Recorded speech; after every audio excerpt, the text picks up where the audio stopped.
El tema que nos congrega en esta noche es Jeremías, el profeta sufriente. Jeremías, el profeta sufriente.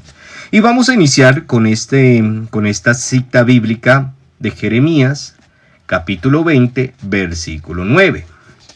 Y dice de la siguiente manera: Yo decía, no volveré a recordarlo, ni hablaré más en su nombre. Pero había en mí algo así como un fuego ardiente. Palabra de Dios. Te alabamos, Señor. Cuando vamos a hablar directamente del profeta Jeremías, el profeta sufriente, vamos a conocer por qué lo titulamos o por qué se llama el profeta sufriente. Vamos a conocer, como hemos hecho con los otros 3 anteriores profetas, cuál era la situación del país donde se encontraba Jeremías. La época en la que vive, mis queridos hijos, Jeremías viene del año 627 al año 587 a.C. Recordemos que nosotros ya en uno de los niveles hicimos un mapa donde fuimos agregándolos o donde fuimos teniendo un barrido general, y pues ahí en ese mapa nos vamos a centrar también. Ese es un momento, en esos años del 627 al año 587, es un momento trágico. ¿Para quién? Para Judá. Babilonia, ¿por qué? Porque Babilonia surge como una gran potencia y poco a poco va dominando las tierras, va dominando los pueblos y se encuentra a su paso. Pues a medida que él va caminando, a medida que va creciendo, a medida que esa potencia se empieza a extender, pues va dominando esas tierras, va dominando esos pueblos directamente.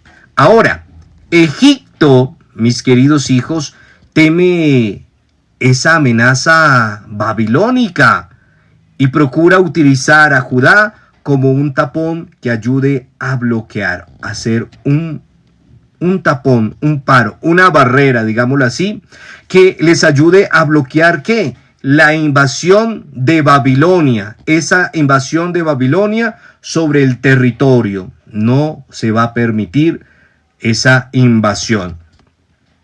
Ahora, sabemos que Judá es un torbellino político,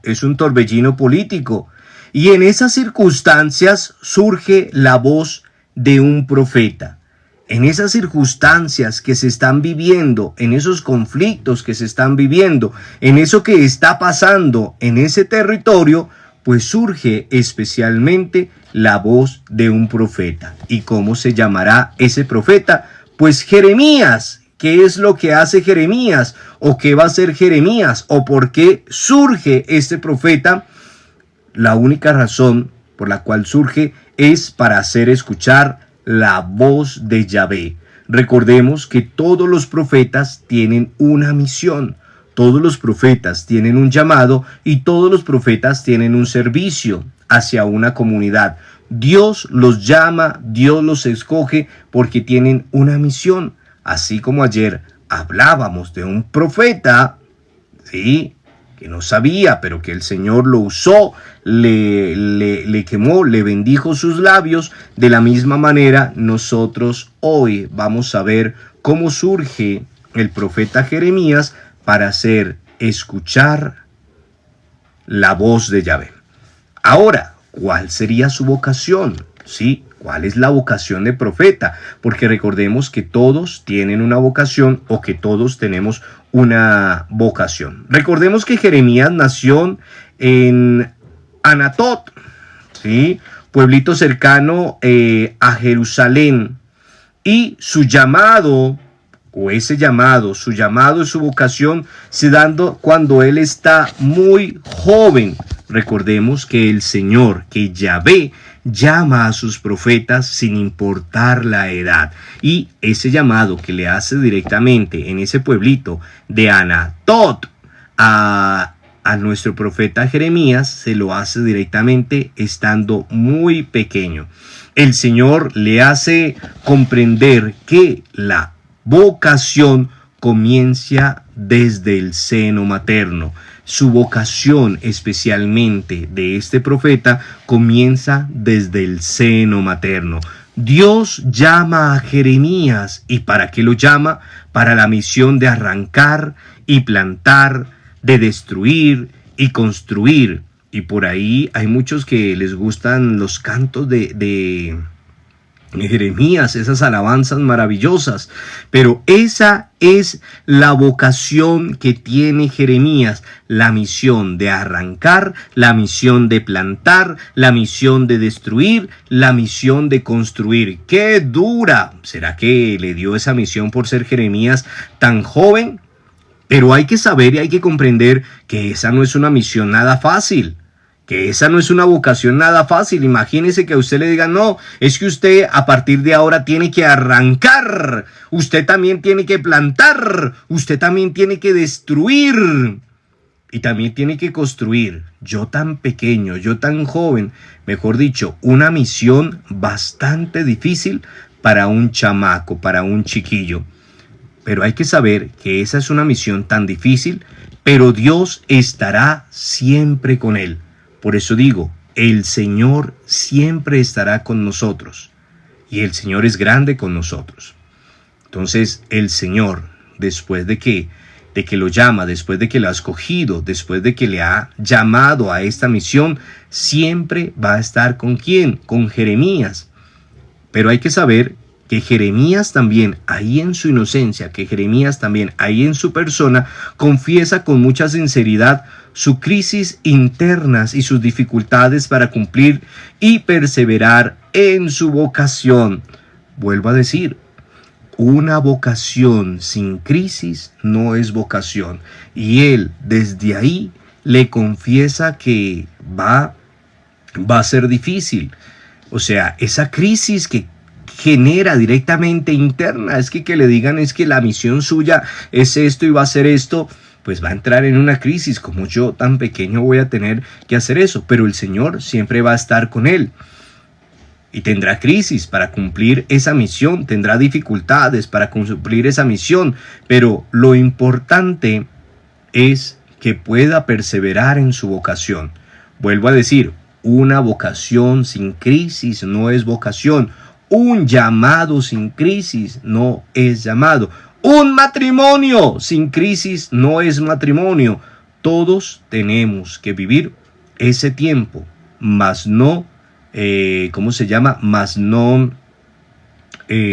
bueno, se me fue la palabra, pero lo que quiero decir en este caso es no rendirnos en nuestra vocación, en nuestro llamado. En gran parte, mis queridos hijos, estas crisis empiezan a agravar o se encuentran agravadas por la persecución, las torturas y la cárcel que va a sufrir. O sea, ¿cómo yo siguiendo al Señor tengo que pasar torturas? ¿Cómo yo siguiendo al Señor tengo que estar en la cárcel? ¿Cómo yo siguiendo al Señor tengo que sufrir? Nadie ha dicho que seguir al Señor sea fácil. Y eso es lo que le pasa directamente al profeta Jeremías. Directamente, su vocación, su llamado a profeta, que fue tan duro porque tenía esa misión de arrancar, de plantar, de destruir, de construir, y pues que él no estaba de acuerdo porque le iba a tocar demasiado duro, pero aún así siguió adelante con sus crisis. Ahora, cuando Jeremías cae en Jerusalén, él aún se queda un tiempo más para ayudar a los pobres que han sobrevivido a través de la invitación. Recordemos que siempre el profeta va a estar a favor de los necesitados, va a estar a favor de los marginados, va a estar a favor de los más débiles. Entonces hay que saber que cuando cae en Jerusalén, él aún se queda un tiempo más para ayudar a los pobres que se han sobrevivido de la invasión, de eso que está pasando. Recordemos que se estaban apoderando de todo, pero él está ahí. Al poco tiempo, mis queridos hijos, de que pasó esto, de que sobrevivió a eso, hay que saber que a él lo expulsan directamente, ¿sí? Lo han expulsado y lo mandan a donde menos él quería ir. ¿Y a dónde era donde él menos quería ir? Pues a Egipto. Y allí en Egipto es donde el profeta Jeremías muere. Después de su misión, después de su vocación, después de ser profeta, después de hacer lo que el Señor le dijo, le encomendó, allí donde menos quería ir, allí murió. Entonces, y así esos cantos bonitos que cantamos, llévame donde los hombres necesiten tus palabras, necesiten mis ganas de vivir. Y es la misión que cada uno tenemos que haber. Ahora, avancemos. ¿Cuál es la actuación de este profeta maravilloso Jeremías? Un chamaco joven, un muchacho joven. Entonces, lo primero es que Jeremías no acepta la alianza con Egipto. O sea, él es muy radical. Ante la inminente invasión de Babilonia, Jeremías analiza la situación y se opone fuertemente a que se haga alianza con Egipto. Él no desea que surja esa alianza, ¿sí? No desea que haya esa alianza, se opone rotundo, no hay una alianza. Y que juntos se enfrenten directamente con Babilonia, ¿sí? Pero ¿cuál sería la otra solución? Una es unirse, entregarse, pero la solución que tenían en su momento, o una de las soluciones que tenían en su momento, era entregarse. Lo otro que nosotros conocemos es muy visible de lo que hemos hablado, pues podría ser una derrota clara la que van a sufrir, porque hay que saber cómo estaban conformadas, digámoslo así, estas tropas y cómo iban avanzando. Pero hay que saber que también estaban ahí los reyes de Judá. ¿Quiénes estaban también ahí? Los sacerdotes y jefes, y hasta el mismo pueblo que estaba ahí, pues no aceptaron. ¿Cómo así que entonces nos vamos a ir en una guerra? ¿Cómo así que vamos a irnos en una violencia? Entonces, ni toda esta gente, ni el pueblo, ni los reyes, ni los sacerdotes, no aceptaron a Jeremías, no lo acogieron.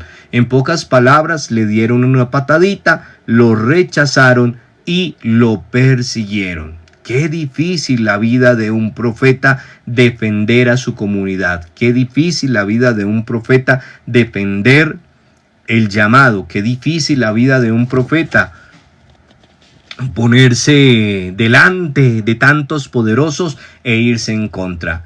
Es irse en contra de una ideología, es irse en contra de un pensamiento, es irse en contra de algunas cosas con el fin de poder defender a los menos favorecidos.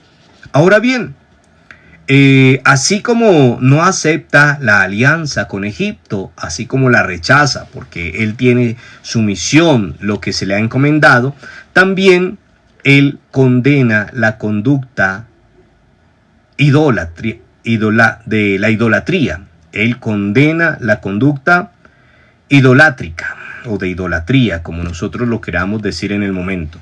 Jeremías, mis queridos hijos, va a condenar fuertemente a quienes no ponen su confianza ¿en quién? En Dios. Jeremías va a condenar fuertemente a los que no ponen su confianza en Dios, en el único Dios, no en el Dios pagano, no en el Dios de por ahí, sino en el único Dios verdadero. Y por eso prefiere apoyarse solo en sus falsos cimientos. O sea, ahí no nos podemos apoyar nosotros, sino solo en el Dios verdadero. Entonces, para que nosotros tengamos muy presente que en ese entonces, a pesar de lo que se estaba viviendo, Jeremías va a condenar severamente esa conducta de idolatría, ese que no ponen su confianza plenamente en Dios y prefieren, esos que no ponen su confianza plenamente en Dios, prefieren apoyarse solo en sus falsos cimientos. ¿Y cuáles son esos falsos cimientos? Es el templo el culto, esos serían esos falsos cimientos, los que van especialmente a aparentar el pertenecer a ese linaje de Israel. Y por eso el profeta va a condenar la idolatría. El profeta va a condenar la idolatría de aquellos que rinden culto a dioses extraños. Y hoy es lo que estamos viviendo hoy, lo que hablábamos en temas anteriores. La idolatría no es solo que nosotros ahí, sino la idolatría son dioses extraños que muchas personas están. Por eso hay veces decimos que nuestros hermanos separados son bien idólatras, porque ellos también tienen dioses extraños y vienen a decir que nosotros somos bien idólatras ahí con la imagen de María, pero ellos son más idólatras. Nosotros no somos idólatras, nosotros veneramos la imagen de nuestra madre, pero ellos sí tienen otros ídolos extraños que para ellos serán sus dioses. Entonces viene este caso directamente el profeta Jeremías a condenar esa idolatría, a condenar directamente las personas que tienen sus dioses extraños, ídolos hechos de manos de hombres, olvidándose y alejándose del Dios liberador, el Dios de la alianza eterna. Solo en Él hay que confiar. Solo en el Dios de la vida hay que confiar. Pero hay personas en su momento que confían en el Dios dinero, en el Dios pasión, en el Dios etcétera, etcétera, etcétera. Pero en el único que hay que confiar es en el verdadero Dios. Solo en Dios hay que confiar. El Dios de la alianza, el Dios que nos hace alejarnos de todas nuestras cosas. Ahora, de la misma manera como condena la idolatría, denuncia la injusticia social. Recordemos ese tiempo que se estaban viviendo o eso que estaban viviendo ahí.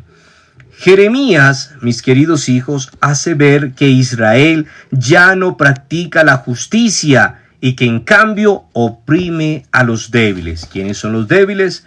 Los pobres, los marginados, los indefensos, aquellos que tenían como esclavos, ¿sí? Los malhechores a punta de fraudes se enriquecen, por eso explotaban a la gente, ¿sí?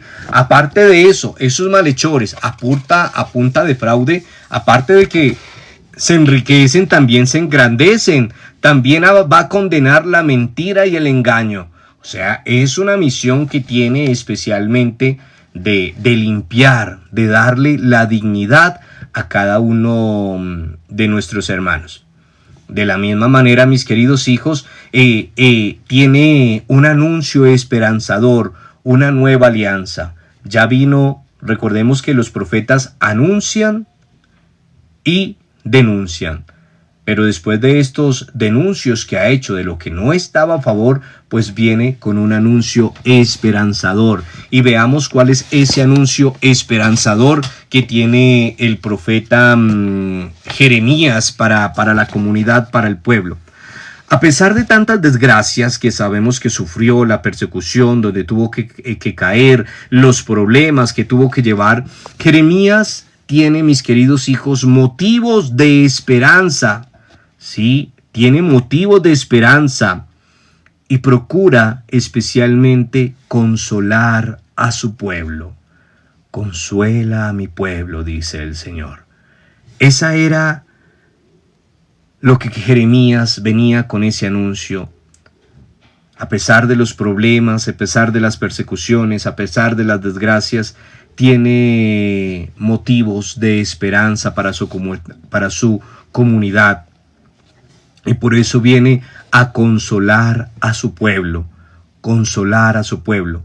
Viene a recordarles, mis queridos hijos, el amor eterno de Dios, el amor eterno de Dios. Hablar de Dios es enamorarse de Él. Imagínese hablarle a una comunidad, pero habla de lo que el Señor ha hecho en Él. Y por eso viene a consolar a su pueblo. Le recuerda el amor eterno de Dios. El amor eterno de Dios que sacó a su pueblo de Egipto, que ha cuidado de su vida con amor, que ama a Israel como un padre, como un padre ama a sus hijos. Es la confianza, mis queridos hijos, de Jeremías. Y por eso Jeremías confía en que un resto de Israel resistirá y sobrevivirá. Así será la base del tronco de donde brotó y brotará el germen, el retoño, sí, lo mesiánico. Por eso se podrá hacer, mis queridos hijos, una alianza nueva, una alianza eterna que será escrita, y no en piedra, mis queridos hijos, o en papel, donde se puede borrar, sino en el corazón de todos, donde todos podrán leerla con su conciencia. Ese es el anuncio esperanzador que tiene directamente el profeta. Una alianza que no se va a borrar, una alianza que no va a quedar plasmada en una piedra, que no va a quedar plasmada en un papel donde se puede borrar, sino viene a plasmar el amor de Dios en el corazón, donde ahí no se podrá borrar. Ahora, mis queridos hijos, como todos los profetas deben de tener una experiencia de Dios. ¿Y cuál será la experiencia de Dios de nuestro querido profeta Jeremías? Pues esa experiencia de Dios de Jeremías es un poco variada. Es una experiencia de un Dios que es variada. O sea, no se podría comprender porque la experiencia de Jeremías nos descubre especialmente a un Dios que a veces se queja y otras veces protesta contra su pueblo. Y eso lo podríamos leer textualmente en el libro de Jeremías, capítulo 12, versículo del 7 al 13. Un Dios que hay veces se queja, un Dios que hay veces protesta en el pueblo. Pero también nos habla de un Dios que quiere realizar una nueva alianza. En pocas palabras, dar una nueva oportunidad. Una nueva alianza hecha en los corazones de personas humanas, hecha en el corazón de carne y no en piedra. Y no en piedras ni en papel. Una oportunidad nueva, y lo podríamos leer directamente en Jeremías capítulo 31, versículo 31 al 34. Lo que estábamos diciendo es el llamado esperanzador, el anuncio esperanzador de la nueva alianza, el anuncio que vino a anunciar, a tocar corazones, a llevar corazones, a marcar corazones con el signo de la vida. Y de la misma manera podremos encontrar su gesto simbólico, ese gesto simbólico que lo vemos directamente en Jeremías capítulo 1, versículo del 13 al 16, y nos viene a aparecer cuál sería ese gesto simbólico, ese gesto que usó en muchas veces, y Jeremías usó muchos símbolos para transmitir su mensaje, y ya sabemos que es un símbolo, muchos signos para transmitir su mensaje. Pero en cierta ocasión nos llama la atención uno de ellos. En cierta ocasión tomó una olla con agua hirviendo. A medida que ustedes van leyendo, van a ver ese símbolo. Él toma una olla con agua hirviendo y la regó en Israel. La regó en Israel, pero tenía una misión. La regó con dirección norte-sur. ¿Y por qué la regó con esa dirección norte-sur? Para simbolizar la invasión de Babilonia. Entonces, ese es el signo especialmente que nos muestra el profeta Jeremías. Entonces, mis queridos hijos, para que nosotros vayamos haciendo un recorrido especialmente, sabemos que Jeremías es el profeta sufriente porque le tocó bastante duro. Primero porque fue llamado muy chiquillo, fue predestinado especialmente y tenía esa misión ¿de qué? De arrancar, de plantar, de destruir, de construir. Una misión bastante difícil. Y sabimos que la situación del país no era nada color de rosa como nosotros sabemos, y que era del año 627 al 587 antes de Cristo. Y sabemos cuál era su vocación de profeta. su vocación de profeta. Ahora, sigamos. Entonces, la actuación que él tenía especialmente, y es que no acepta ninguna alianza. Especialmente no acepta la alianza con Egipto. La alianza del Señor, sí, pero la alianza de las personas, en este caso de Egipto, no la aceptó. Recordemos que su misión es condenar la conducta de idolatría y denuncia la injusticia social, mis queridos y amados hijos. Y ese anuncio esperanzador es especialmente marcar en los corazones, no en piedra, no en papel, sino marcar en el corazón el mensaje central del Señor. Y tiene su experiencia de Dios, como decíamos anteriormente, esa experiencia de Dios, que es un Dios que en momentos se queja y que en otras veces protesta en contra del pueblo. Entonces, para que lo tengamos muy presente, y su signo simbólico, que decíamos que era una olla con agua hirviendo, que la derramó directamente de norte a sur para simbolizar la invasión de Babilonia. Muy bien. Ahora, mis queridos hijos, como siempre, pues vamos a tener los textos, hay que leer directamente. Ustedes saben que el libro de Jeremías es bastante, de la misma manera, bastante extenso. Podemos encontrarlo directamente, 52 capítulos que vamos a ir leyendo, y a medida que ustedes van leyendo, sabemos que vamos a tener nuestra entrevista al profeta Jeremías en su momento, la entrevista al profeta Jeremías en la actualidad, las mismas preguntas de siempre, pero les invito a que leamos todo el libro del profeta Jeremías y que ustedes, mis queridos hijos, empiecen a descubrir su vocación y misión de Jeremías, que empiecen a indagar en Jeremías capítulo 1, esa misión, esa vocación de profeta Jeremías, que también encontremos esas denuncias sociales. Recordemos que aquí hablamos de una, pero hay que encontrar todas esas denuncias sociales que el profeta Jeremías usa, y a medida que ustedes van avanzando, capítulo 2, capítulo 3, capítulo 5, ¿sí? Capítulo 9, van a encontrar esas denuncias que hizo como profeta. Entonces vamos a ir descubriendo, y ya saben, vamos a ver cuáles son las denuncias que él hizo en nuestra entrevista. Cuando entrevistemos al profeta Jeremías, pues nos va a salir todas las denuncias. No me van a salir solo con una, sino me van a salir con las denuncias sociales que él realizó.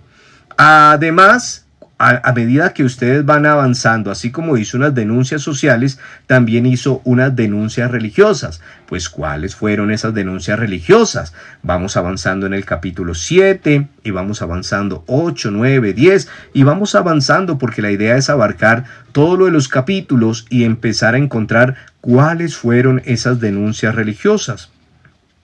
Y hay algo fundamental, y es que nosotros conozcamos cuál fue el anuncio esperanzador. Como les digo, algo de ello les comenté, pero que verdaderamente profundicemos cuál es el anuncio esperanzador, que eso lo vamos a encontrar por allá en el capítulo 23, capítulo 30, a medida que vayamos avanzando en ese recorrido. Y también, ¿por qué no?, su experiencia de Dios. Acá hablamos de la experiencia de Dios, que veíamos cuál era la experiencia que tenía Jeremías de ese Dios.